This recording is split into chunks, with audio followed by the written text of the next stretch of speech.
السلام عليكم ورحمة الله وبركاته واتسلامتين دمانتين ميل كستوات جوبتان مقعي ونور إبراهيم علي وحن دونينا نسوق بيو 10 كيسديدات وكمدة 10 تحناها يعني صورنا مانتي مركلو وحن قادنينا وذا الشاكيسي conversation وذا الشاكيسي conversation وحلها وذا هذا الأحمر لبقف oo waxyaabo isweydiinayaan ama sidii doonaan ha u sheekaysteen. This is a cold conversation, dialogue, chatting, confabulation way badan yihiin. Marka ereyadaas waxa la wada sheekaysi.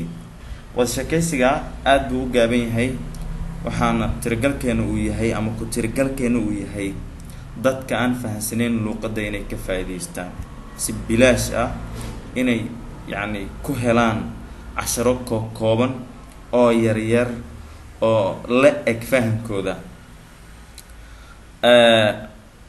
Where did you go yesterday? شلي هجي قبضتك هجي أدي شلي هجي بعد أدي شلي. Where did you go yesterday? شلي هجي أدي. I went to the zoo. وحن أدي زوجا أما حردا حيوانات اللي وحنا نيو like the back.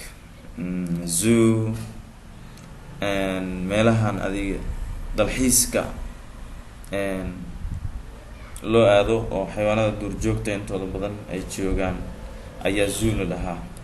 What did you see at the zoo? meesha goobta xayawaanada maxaa ku soo aragtay? What did you see at the zoo? xerada xayawaanada maxaa ku soo aragtay? I saw waxaan soo arkay aniga many animals xayawaano badan. Can you mark ereygan many were not money maaha. You can girl wa inad ogaata this is not money.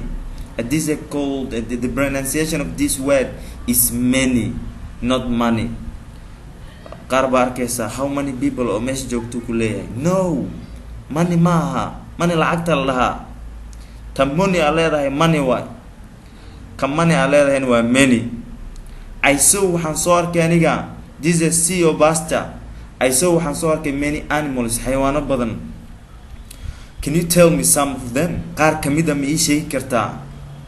Can you tell me ma ii sheegi kartaa some of them? xayawaanada qaar kamida ma ii sheegi kartaa? Yes ha. I saw waxaan soo arkay aniga elephants, lions, dogs and giraffes. Elephants waa maroodiyaal. Lions waa libaaxyo. Dogs were eeyo and giraffes iyo waliba waxa la lahaa gerida la gerida ja waa loo aqri kan ga ma giraffe ma aha ji oo aqri giraffe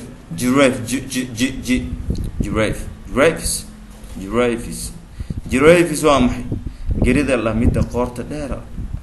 You can remember that, okay? So yes, I saw elephants, lions, dogs and giraffes. waxaan soo arkay maroodiyaal, libaaxyo, eeyaal iyo geriyaal. aad iyo aad baa umahadsantihiin. intaan kulmi doono 10ka 9aad waxaan idinkaga tegayaa sidaas iyo nabadgelyo.